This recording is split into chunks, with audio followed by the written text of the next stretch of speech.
Yo,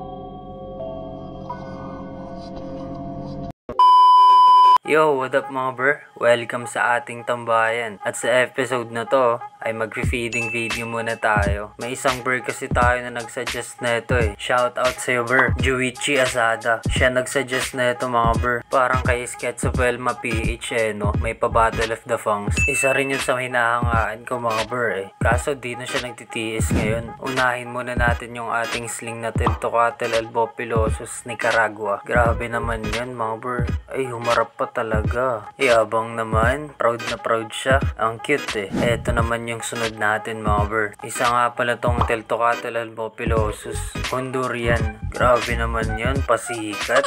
Tumitingin pa talaga sa camera eh. First exposure niya ata ito mga bro kung di ako nagkakamali. Kailangan na din to ma-rehouse mga bro eh no. Sunod naman natin tong Indian ornamental or mas kilala sa hobby bilang regales.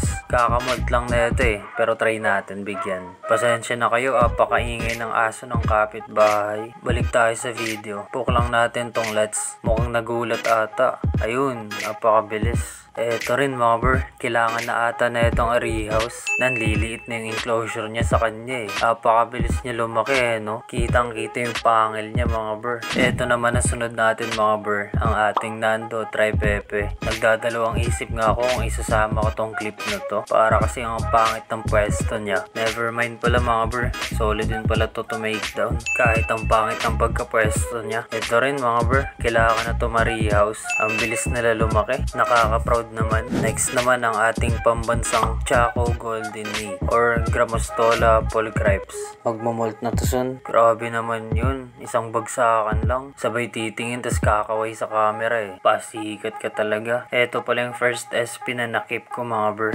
Grammostola polycrypts. Okay, next naman natin ang ating Vitellius chromatus. Mamaw to make down to eh. Lapag natin sa likod. Yun, napakabilis talaga. Sabay rekta ayos ng tindig. Tapos slow mo pagpasok. Grabe naman yun, parang bida sa pelikula eh. I-rehouse din natin to soon mga bro. Lumalaki na siya. Next naman natin mga bro, etong scorpion natin. Isama natin dito. Di ko alam, naangasan din ako sa mga takedowns nila eh. Kasi itong LUTs ayaw makikooperate. Poke lang natin ng onte. Dumiretso ka na dun. Yun, huli ka rin. Nanlalaban ka pa kasi. Pasensya mga bro, ingay ng aso ng kapitbahay. Napupuno na ako, babatuin ko na talaga yan. Joke lang, sinigang. Eto, tignan na lang natin yung pagmumukbang na itong isa. Grabe no, parang may dalawang sipit pa siya sa bibig. Na parang ginugunting-gunting niya yung LUTs eh no. Grabe naman yan, kinakain sa puwet. Napakalupit. Di pa tayo maka-video sa ngayon ng mga ASMR mga bro. Wala pa tayong microphone pang asmir. Kaya yan, tignan muna natin yung stinger niya. Sheesh! Next naman natin yung ating Brachypelma classy mga bro. Feeling ko kakain na to eh. Medyo matagal na nung nagmolt to eh. Ayun, dinakmal agad eh. Napakaganda na niya nung nakapagbihis.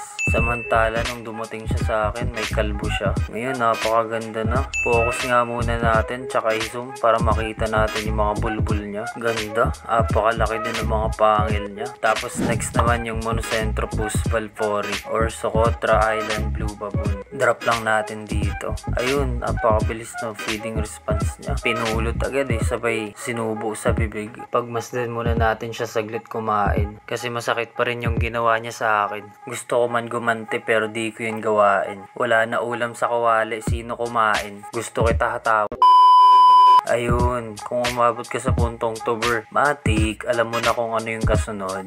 Shoutout nga pala kay Bro Jake Kaligan, Bro Jomar Bustillo, Bro Erickson Kaintoy, tsaka kay Bro Jerome Bangkaw. Maraming salamat sa support at panonood mga bro. Kung nagustuhan nyo tong video, libre lang mag-like. Kung ayaw nyo naman, skip nyo na lang tong video. Ride safe lagi mga bro, and happy keeping. Comment ka ng number.